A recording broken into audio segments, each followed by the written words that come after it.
Who's ready for some bone broth? Who's ready? Who's ready? Hey, everybody. Okay, so I am doing another one of my freezer clean outs, which I like to do from time to time. I had gotten a really good deal, if I could spin it around here, on chicken feet, duck feet, and also some chicken necks. As you can see, this is over 2 pounds of chicken necks, $2.22. So, normally I would feed these to the dogs raw, but as you can see, they got buried in the bottom of my freezer and they got covered up with other stuff. So now they're a little bit freezer burned, and I have a couple of dogs who are a little bit picky and they don't really like freezer burned stuff because they're spoiled rotten. So what I'm going to do is I'm going to take these and I'm going to use them in this pot here to make some bone broth. So stick around. So first things first, I'm going to fill the pot up about halfway with water. The reason why I do it halfway is because I'm probably going to end up adding a lot more water, but I want to make sure that I get all of my meat/bone products into the pot before I put too much water in it, because then it's going to splash everywhere or it might overflow.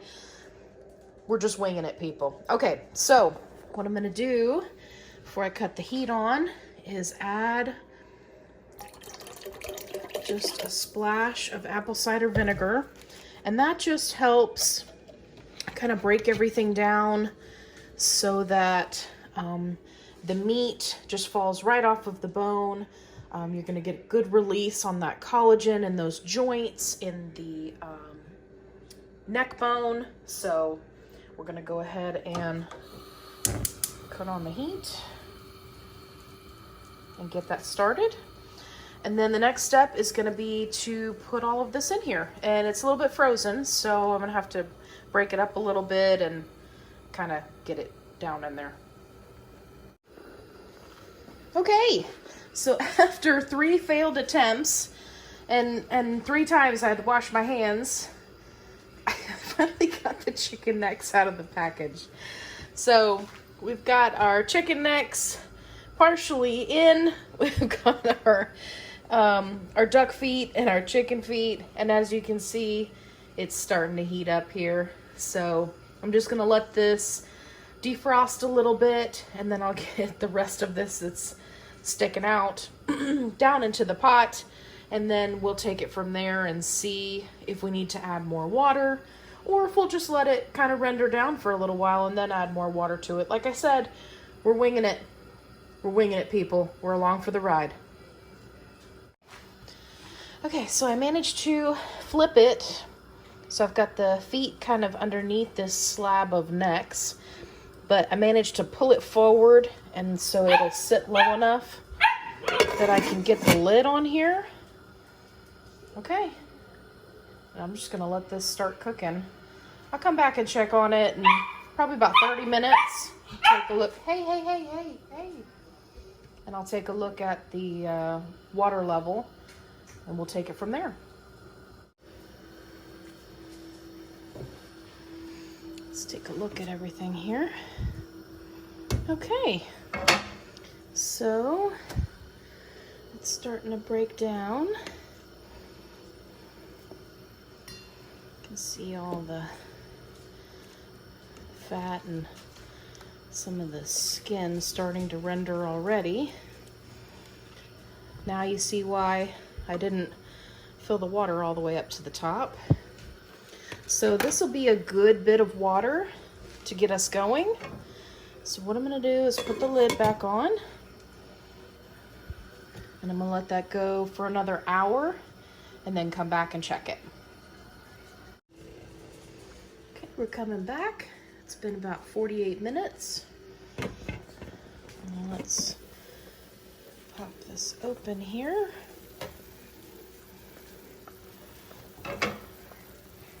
It's looking good.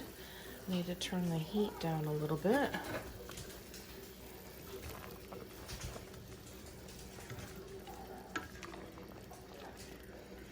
Okay, I just want you to know that there's no seasonings or anything in this, and it smells great. That's funny. Okay, so I can already see all this fat that's coming up to the surface. That's great.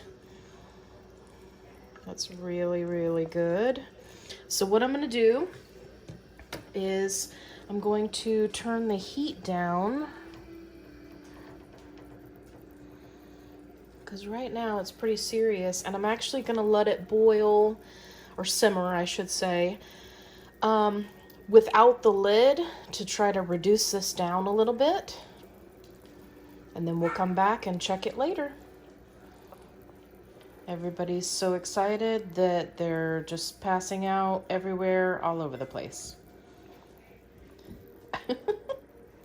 She's so silly.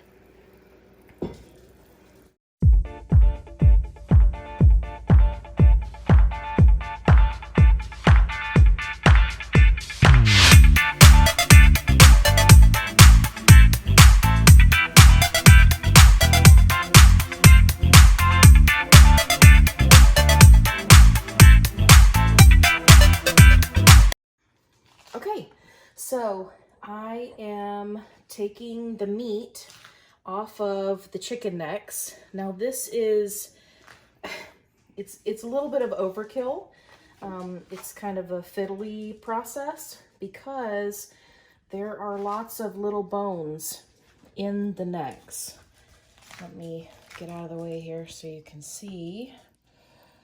Let me show you. So because these were cooked, right, you cannot give these to your dogs. And you'll see that I'm smushing it in between my fingers and making a pile here. That's because I want to feel and make sure that I'm not missing any bones, but the meat will just kind of come off all in one big piece. And then you kind of get in between here. And I just smush it, and I'm just feeling for anything that feels hard. And I'm just putting it in my little pile here. Do you have particular bone that you can show to identify it? Yeah, so the neck bones, if I get all the stuff off of it here, so you can see it. Do not want that. No, you don't want any bones, anything that feels like, you'll see, here's the other thing.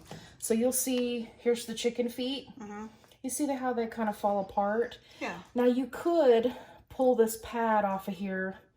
That's just collagen. It's very, very smushy, collagen and skin. Sorry, it stuck to my finger. But in the actual digits, you will find bones, of course. I don't really mess with the chicken feet, just because if there's one that's already fallen apart, that's fine. But there's not really a whole lot of meat on there. It's mostly just collagen, which is already in the bone broth. Again, with the duck feet, I don't even fool with it. As you can see, the meat already... So you're mainly just broth for those? Yeah. So, I just got this. Oh, and the other thing that I wanted to mention is, even though it sucks, you want to do this when it's warm. You do not want to wait until it's cold. If you've ever peeled a chicken for chicken salad or anything like that, if you wait till it's cold, it's a lot harder to get the meat to release from the bone. So then what I'm going to do is I'll pick up a little bit of the meat and we'll take it over here to the pot. Okay. And then you'll just see me squish it through my fingers again. And what I'm doing is just a double check. And it's for, I don't know if you can even see that, it's so small, but that was a little piece of bone. Okay, so I'm just doing one last double check for any small pieces. And then I'll put it back in there so that all this meat goes back down into the bone broth. And as you can see, if you look down in there, you can see we've got a little bit of a skin forming on top. And by the time this completely cools, it will be solid. So again, just going through, there's another little piece. And this is completely optional. This is very fiddly work, right? You don't have to do this part. You can just strain it and keep the broth. But hey, I'm trying to maximize my $2.22. Here you can see that I've got some skin, right? That is a great source of fat. Good for skin and coat for your dog. So just break that up into there. Okay, so I'm gonna get this all moved over and then I'll show you everything at the end.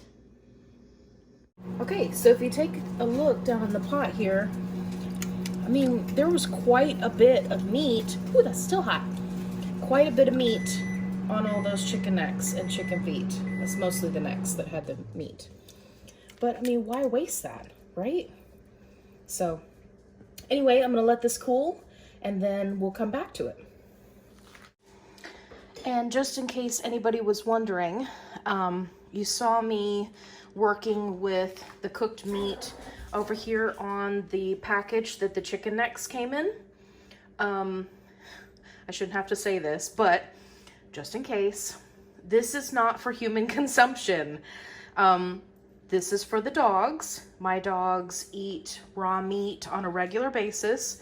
So yes, I am aware that all of that meat has been cross-contaminated, and then I put it into here. It's totally fine. You don't have to do that.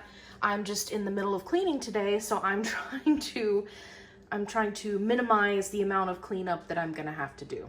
So if that bothers you, then by all means, do it on a separate clean plate. There's no problem with that. I've also washed my hands multiple times during this whole process. I didn't show that either. I feel like, you know, it's one of those common sense things, but I thought that I would mention it just in case. I didn't want to get any hate down in the comments like, you're cross-contaminating the meat. It's okay. They're dogs. They're tough cookies. Right, Iceland? Are you a tough cookie?